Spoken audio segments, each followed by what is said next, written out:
Welcome everybody. Have a seat and grab a coffee. This is a weird one indeed. It is about summoning in the world within universe. In the world within universe, summoning is a not cute side trick. It is not just a spell where someone waves a hand and pulls a magic pet out of the nowhere. Magic pet here. Summoning is one of the major magical trees of the 17 worlds, and it touches almost every part of the civilization that deals with danger, adventuring, caravan travel, village defenses, shrine protection, healing houses, and battlefield support. The truth is quite simple. A summon is not just a tool. A summon is a bond. The idea separates this system from shallow fantasy summoning which you are used to. A bad summoner thinks, I own this thing. A real summoner understands, I am responsible for this thing, and this thing is responsible for me. The relationship can be temporary, loyal, sacred, practicable, unstable, brutal, or deeply personal. This is why summoning is not the same simple conjuration. Conjuration may pull something into place. Summoning creates usable relationship.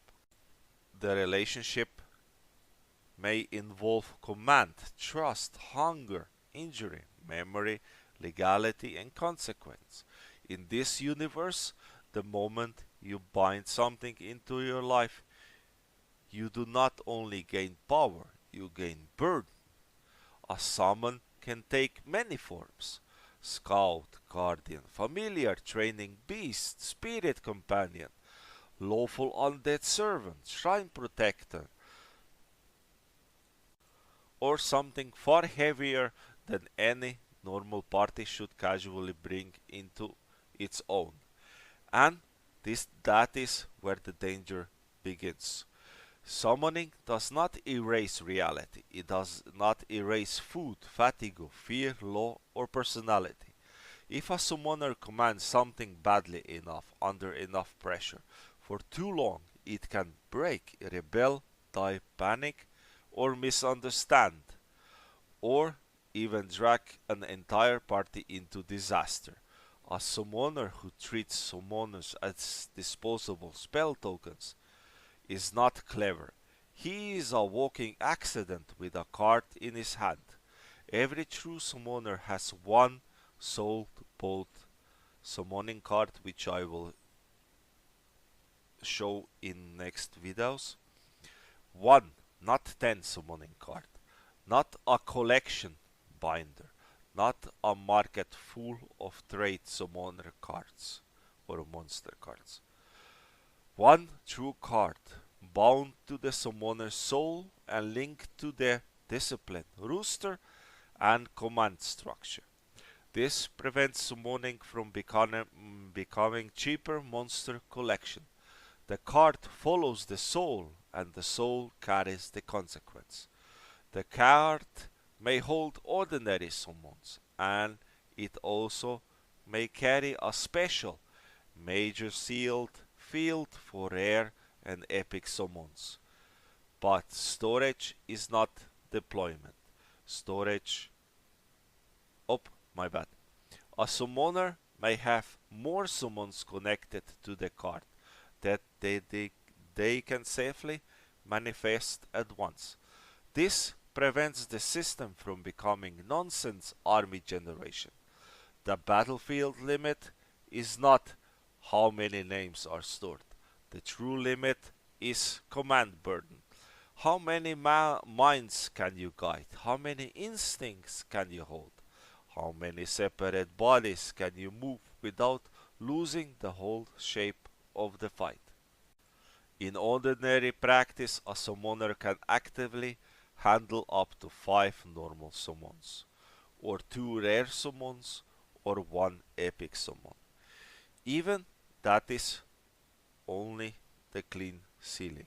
In real field condition, the safe number may be lower.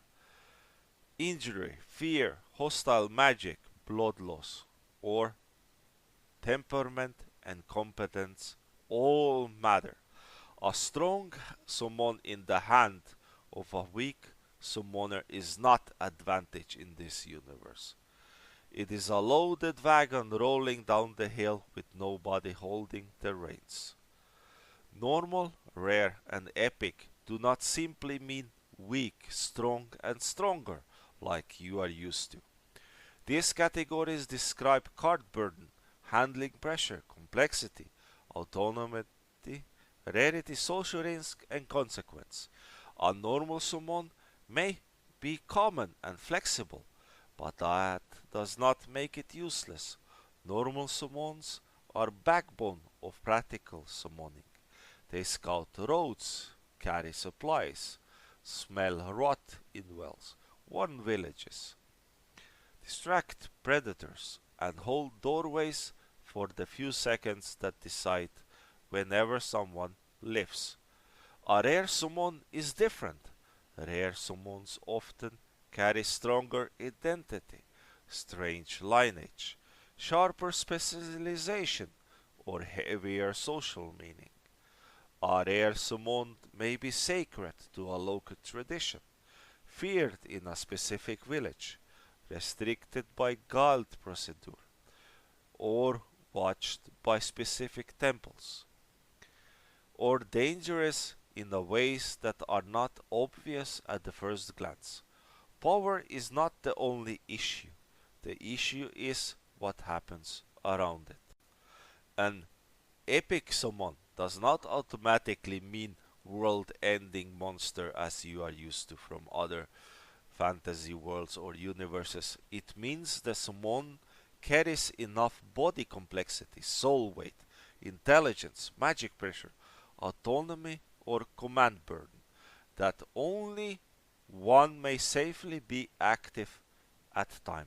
You heard it correctly. One can be active at the time. An epic summon entering the field changes the room before it acts. Guards reach for weapons. Priests start thinking in old laws. Guild clerics suddenly remember paperwork they hope would never matter. This is why summoning in World Within Universe is not about showing off the biggest beast first. The best summoners are not the loudest people in the party. The best summoners know when not to summon. A beginner wants the monsters out now. A veteran asks whenever the monster should be out at all. Is it the road too narrow? Is the town watching? Are there civilians nearby maybe? Will the summon frighten the horses? Will the enemy bait it into the trap? Can it understand the command under rain, smoke, screaming, and blood? Summoning is not only about calling, it is about timing. A Skype Wisp, which you see here in the picture, is a scout. Is not impressive because it can crush a stone. It is impressive because information wins fights before swords are drawn. A wisp that finds an ambush or marks a safe road may save more lives than a giant claw ever could. An iron guardian, which you see behind the wisp, is not just a big body. It is a statement of defense. It holds space. It protects the vulnerable. Around a caravan, village gate, or collapsed dungeon corridor. That summon is a survival infrastructure with fist. A Dawn Mender familiar carries a different kind of strength. Healing is not soft in this universe. Healing means blood, infection, exhaustion, panic, and triage when everyone is screaming.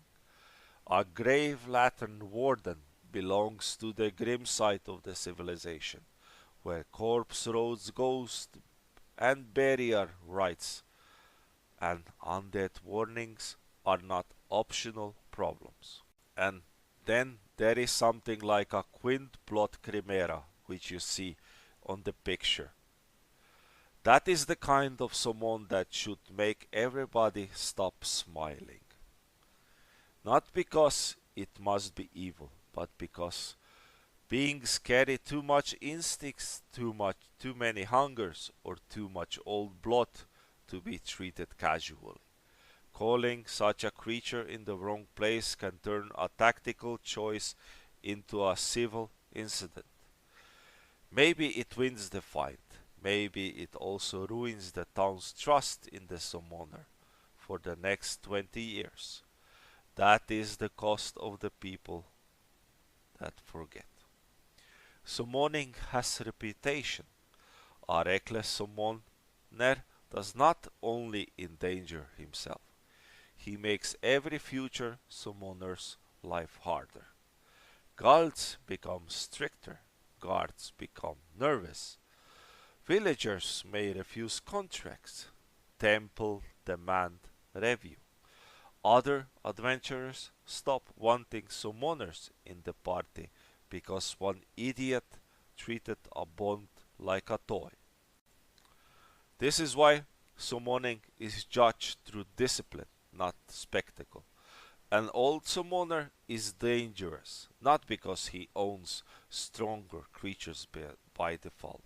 He is dangerous because he has survived years of command weight, feeding rhythms, bad weather, injured familiars, ritual maintenance, and the painful lesson that power without care becomes liability. Every world shapes summoning through its own needs. Etheria leans towards heart, river, ferry, healing, and food. Aravos favors herd plane, Mesa spirit land, burden, and weather. The scourge carries grave, memory, corpse, vigil, and undead warning. The nine hells use hierarchy, obligation, obedience, tribute, and ruthless contract pressure. Some magical tree, different story, different soil, different consequences. That is the heart of summoning in World Within Universe. It is not just a spell, it is not just a pet system as you are used to. It is not a free army, it is a command under burden. It is a relationship under pressure. It is care with teeth. A summoner does not only ask, what can I call? A real summoner asks, what can I carry? Because in this universe, the creature you summon is not only the thing being tested, it is also you being tested. In part 2, we are going deeper in Soulbound card, the major seal. The difference between the rare, normal, and epic summons, and why the stronger summon is not one with the biggest rooster, but the one who can actually control what answers when they call. I hope you enjoyed this. This is a little bit ruthless summoning system which I put together. I hope you enjoyed it, and see ya in the next part. Subscribe and thanks.